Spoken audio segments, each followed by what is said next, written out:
What up, everybody? Welcome back to another episode of Comically Boston today, and it is a big day, as you can tell from my shirt. We will be reacting to the Deadpool and Wolverine trailer right after this video, but I wanted to just get a brief Comically Boston because it felt wrong not to do it, and I was like, do I include the Deadpool trailer? Do I not? Would people just skip past all the new stuff and go watch the Deadpool trailer? And if that's the case anyways, then I might as well just skip the video and just do the Deadpool trailer. But then I was like, but there's some juicy news that came out last week, so I'm going to do 2 videos on Monday today. Technically 3 because a movie review for Drive Away Dolls, aka Drive Away Dykes from Ethan Coen, is out now on the channel. If you guys haven't checked out that movie, it's a spoiler-ish review, but go check out that movie review. Go check out that movie. I thought it was hilarious. It's like a lesbian No Country for Old Men, and if that's all you need to hear, then just go check it out. I thought it was hilarious. Margaret Qualley does a great job, and she's really funny. Pedro Pascal, Matt Damon make appearances in that movie, and I was like, they got these 2 big actors to do these small roles, like, crazy that they got them to do that, which I was just like, you know, power to them. It seems great. But we had a lot of news that I'm going to fly through real quick, make this a shorter video today, and just talk about all the things I want to talk about that happened over the last week. Last week's Comically Boston, I talked about Sonic 3 confirming that Shadow was going to be in it. Now we have a confirmed voice actor for Sonic 3. Sonic 3's voice of Shadow will be none other than Keanu Reeves himself. We're going to have John Wick voicing Shadow. I am here for that. There's also a new movie coming our way that I thought looked really good and interesting, and our boy Glenn Powell is going to be playing a hitman, and he's like in all these different disguises, so you're gonna get to see Glenn Powell in all these different looks. That's coming to Netflix June 7th. I'm super excited about that. Fall Guy, another movie coming sooner rather than later. May 3rd this comes out with Emily Blunt and Ryan Gosling from director of Bullet Train. I believe that's David Leitch. But very, very funny trailers for this movie so far, and I can't wait to watch that in May, just a few weeks out. Over the weekend I watched Zack Snyder's Rebel Moon Part 2, The Scargiver. That's now out on Netflix. Go check that out for yourself if you want to. Very controversial movies. The first one didn't get a very good Rotten Tomato score. The second one got even less. I don't know if that's just people hating Zack Snyder, if the movie itself is really just rubbing people that much the wrong way. But a movie review for that coming out this week, so stay tuned. There is a new movie in the works from Martin Scorsese, and it's going to be a Frank Sinatra biopic starring Leonardo DiCaprio as Frank Sinatra, which, you know, probably wouldn't be my first casting, but if I know Leonardo DiCaprio, he can do just about anything when it comes to acting. So if he wants to become Frank Sinatra, hey, power to him. But I just like that Martin Scorsese's, you know, getting up there in age, and he's still making movies, still pumping them out. Coming off of Killers of the Flower Moon with Leo, he's like, you know what, Leo, let's keep making movies. Martin Scorsese is one of my favorites. One of my other favorite directors of all time, Steven Spielberg, says that he has a movie in the works right now being written by David Koepp, either way. It's about UFOs. So the same guy that did, you know, E.T., the Close Encounters of the Third Kind. You know, Steven Spielberg is a wonderful director, and he's been, you know, in the industry for so long. He's made so many movies, so many iconic films, the Indiana Joneses, right? Like, he's all-timer, Jurassic Park, all-time favorites. And this man says he wants to make a UFO movie. I am so in. I don't care if there's no trailers for it. I will show up to the movie for that man and show up to the theaters. That looks like and sounds like it's going to be really awesome.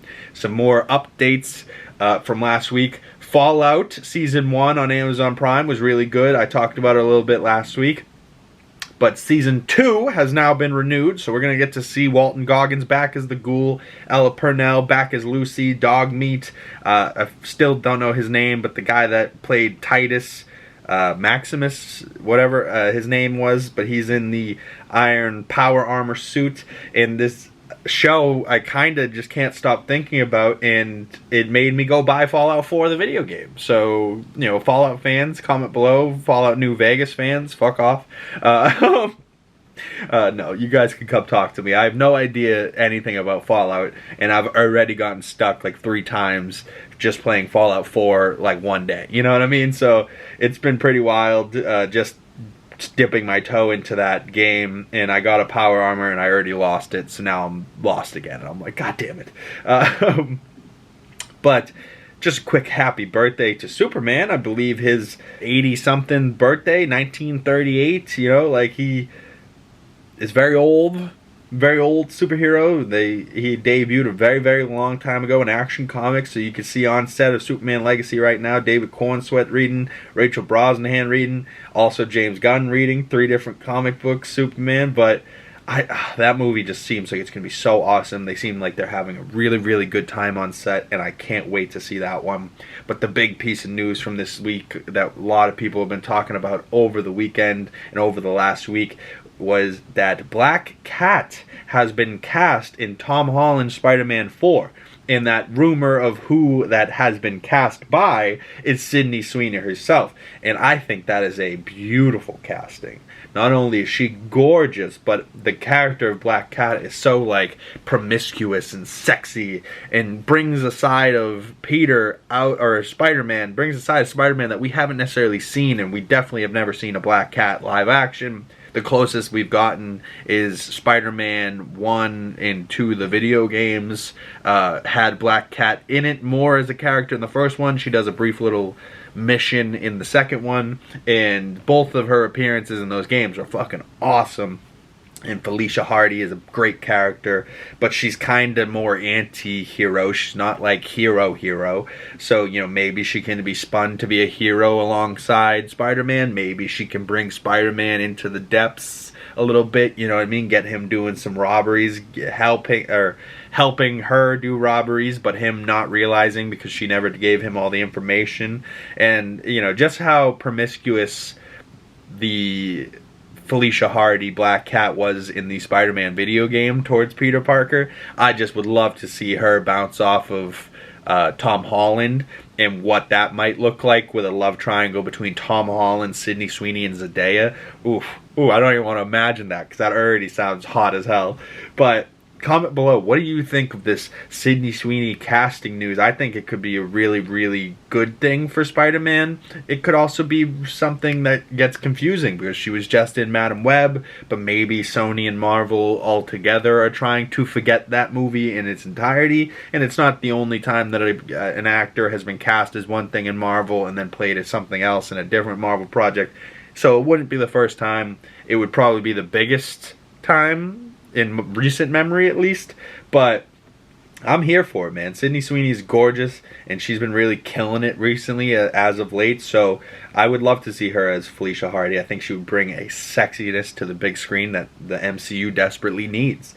And also where that Tom Holland Spider-Man left off. Like, I would love for him to be, like, trying to get back to Zendaya, but Zendaya has no idea who he is. So now he finds himself in a new relationship with a Felicia Hardy, and then Zendaya remembers who he is, and then now he finds himself in a throuple that could, you know, cause some chaos and drama there. Like, I'm into it. I don't know about you, but I think that movie sounds really interesting.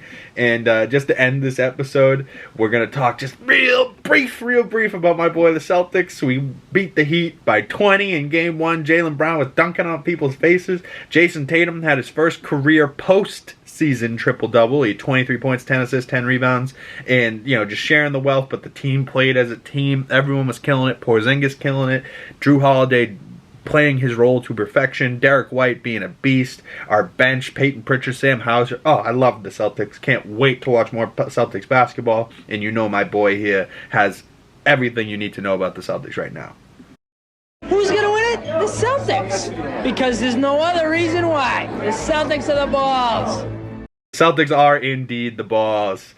And that clip is from probably the 80s. But I fucking, every time I think about the Celtics playoffs, that's man's face. I have no idea who he is, but that man's face is who I think about. Dune Part 2 is now out for digital release. This is a new poster that got released. I really thought that looked great with the Atreides logo. I've now purchased it. My mother's watched it. I'm happy to announce that my mother loved the second movie. She liked the first one too, but she loved the second one, thought it was amazing. She can't stop thinking about it. I've now watched it a third and fourth time since being at home. I've already done reviews on Dune Part 2, so if you guys haven't seen those videos, go check out my Dune Part 2 breakdown. I lose my mind in that video with excitement, but that movie's now out for purchase, so if you want to go check it out yourself, it's like 30 bucks on Amazon Prime. Totally worth it to me, because now I can watch it, pause, go back, you know, watch Austin Butler be Fade Rotha over and over and over again. I friggin' love that. But stay tuned for later today. There's going to be a Deadpool Wolverine trailer. This is what they released last night before the trailer came out, and it was kind of like an homage to 2017's Logan's poster, but you can see Wolverine's claws, and Deadpool's just kind of like, poke, ooh, sharp, I like it. But new poster there, and then obviously it pays homage to Laura X-23's character holding Logan's hand in that movie, and that poster was just, oh, what a good movie that was. But I'm so excited to see my boy Hugh Jackman back as Wolverine, donning the yellow and blue costume, right, like he is in this here. Oh, and just the boys, having Ryan Reynolds and him bouncing off each other, and how it's going to be like a team movie, I love so much. But comment below, what do you guys think? A short, brief one here, throwing some information at you, throwing some news, talking about some things. Sydney Sweeney, Black Cat, big news of the week. So, whew, that's another episode of Comically Boston. My name is Big Cam. Please like, comment, subscribe, do all the things. Links down in the description below for all my other social medias. I really appreciate you guys watching, but we're moving fast today, so on to Deadpool and Wolverine trailer. Go check out that one. That will be the next video on the channel. Peace!